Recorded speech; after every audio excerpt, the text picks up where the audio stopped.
Le darwinisme sociétal est une façon d'écarter et d'éliminer des humains en temps de paix. Vous l'avez écrit. Que voulez-vous dire ? Il nous faut évoquer en préalable Jean-Baptiste Lamarck, né un demi-siècle avant Darwin.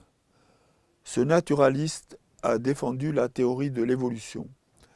Selon lui, le vivant s'est développé du simple au complexe, des amibes aux mammifères, par phénomènes adaptatifs successifs. En quoi consiste précisément le darwinisme ? Doit-on porter crédit à la théorie de la sélection naturelle ? Darwin attribue à la nature la loi du plus fort, à l'œuvre dans la société de son temps, à savoir un pays engagé dans une industrialisation forcenée. Si le darwinisme s'inscrit dans la théorie évolutionniste, il naturalise indirectement l'exploitation des faibles par les forts et la compétition généralisée. Pourtant, à l'évidence, la nature fait vivre des écosystèmes multiples. Elle tolère des bizarreries telles que le cou et les pattes démesurées de la girafe, longtemps considérées comme une preuve d'adaptation. La règle dans la nature est la disparité et la diversité des aptitudes. Si le darwinisme n'est pas un concept opérant, pourquoi proposer celui de darwinisme sociétal ?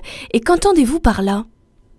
La guerre de tous contre tous, l'emprise de la force sur la raison, se rattache à la démesure, à l'avidité, et nous pourrions dire aussi bien à l'universelle bêtise.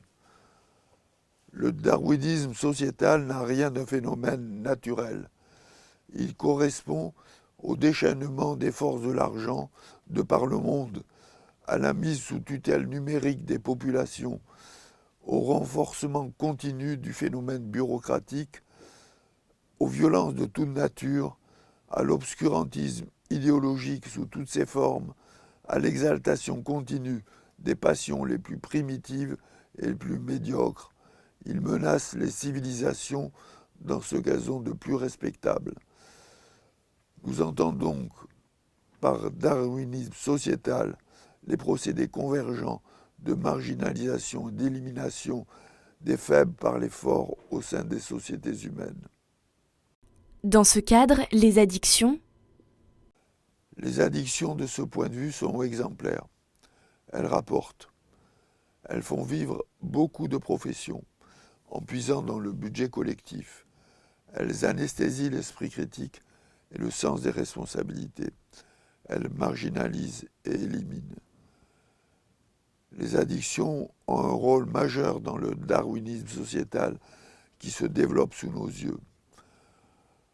Les alcoolisations festives adolescentes, les rêves parties, la précocité de la consommation du tabac et du cannabis, la facilité d'acquisition et la banalisation des substances psychoactives du marché légal et illégal confortent le darwinisme sociétal. Il en est de même de l'assujettissement aux smartphones prothèses, aux réseaux sociaux, aux jeux vidéo, aux sites spécialisés X et autres, aux paris.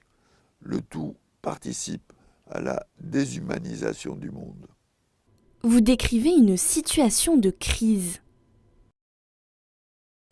La crise culturelle et sociale est manifeste. Les années Covid ont coïncidé avec la généralisation des relations virtuelles et une forme de régression mentale. La connaissance critique semble rebutée.